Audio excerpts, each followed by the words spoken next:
Spartanburg, South Carolina got a big boost this week when BMW announced a $1 billion investment adding 800 new jobs. Another victory for Made in America, but how much can we count on manufacturing to fuel our economic future?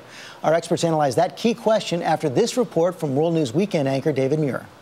We first began asking the question 3 years ago. Does anyone in America check the labels anymore? Made in China. I know you show. That eye-opening number after World War II, the 50s and 60s, fewer than 1 in 10 products bought in this country were actually made outside the U.S.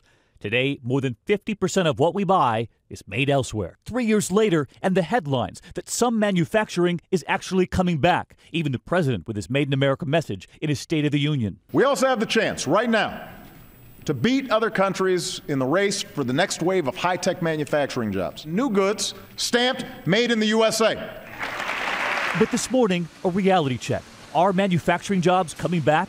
We were the first taken inside this factory making computers in America again. These are desktops. The computer maker Lenovo, now with a factory near Raleigh. So you're making computers Oh, yes.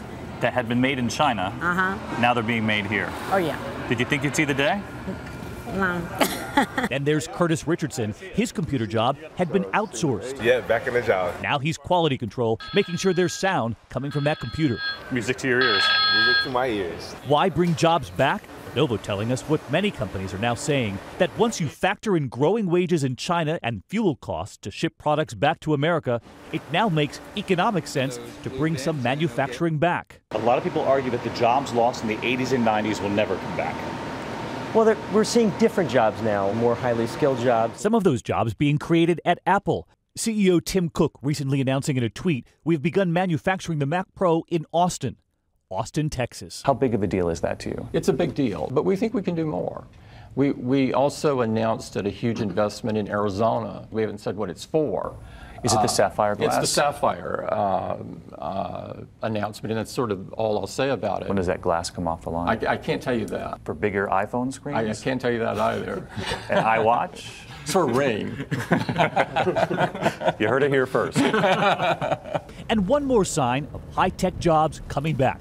South of Los Angeles, we arrived at Spacex, where their flight plan is entirely made in America. They've already been hired by NASA to send supplies to the International Space Station. And this right here? This is the Dragon capsule.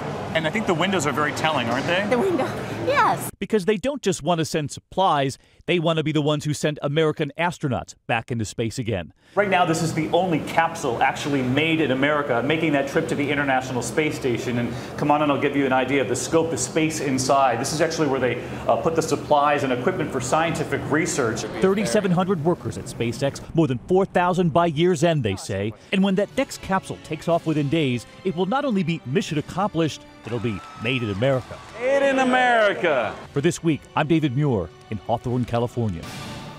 And let's dig into this now with our experts, Stephen Rattner, the former head of President Obama's Auto Task Force, and Zachary Karabel, author of The Leading Indicators, A Short History of the Numbers That Rule Our World. Welcome to you both. And Steve, let me start with you first. You worked hard to preserve manufacturing jobs on that Auto Task Force, but you also have written that we have to get real about the renaissance in American manufacturing. What do you mean by that?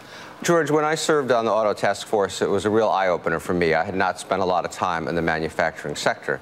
And what I saw was a sector that's under enormous global pressure from competition. We lost 6 million manufacturing jobs from 2000 till 2009. Since 2009, when the recession ended, we've gained back fewer than 600,000. We've actually gained manufacturing jobs back at a slower rate than we've gained other jobs back in this economy.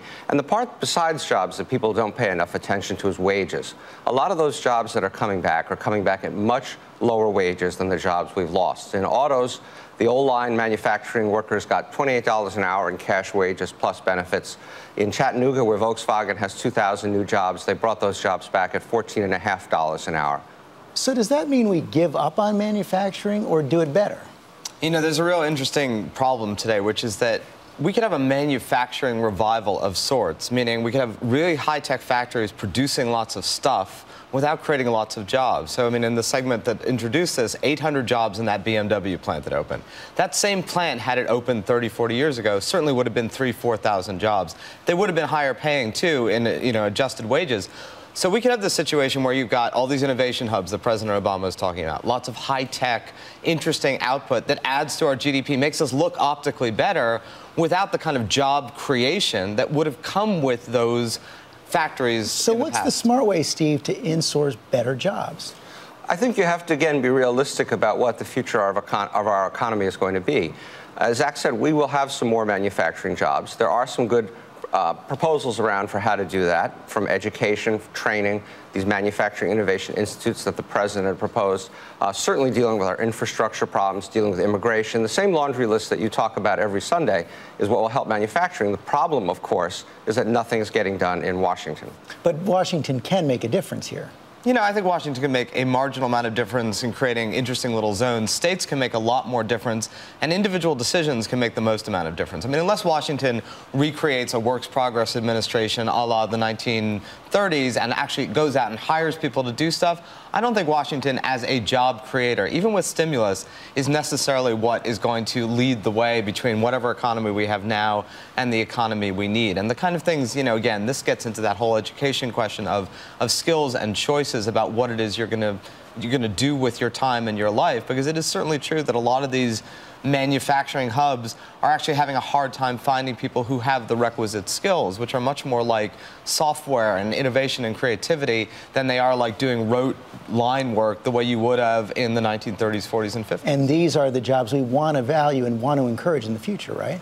We certainly want these kinds of advanced manufacturing jobs, but remember this, manufacturing wages today in America on a per-hour basis are actually a bit lower than average wages in the economy as a whole. And what I mean by that is there are lots of really good, high-paying jobs in sectors like education, like IT, like healthcare, service sectors that are not just entry-level jobs, but really high-paying jobs, and this is our competitive advantage. And so I'm not saying we should tilt one way or the other, but a lot of these ideas for how to stimulate manufacturing, special tax rates and all this kind of stuff, I think is a mistake. Although, I mean, it is true that some of these higher-end manufacturing jobs at $15, $16, $20 an hour are certainly better than, you know, the entry-level Walmart job or the entry-level McDonald's job, a lot of which are the jobs that are currently being created. I mean, those are not good wage jobs. And that is the last word today. Thank you both very much.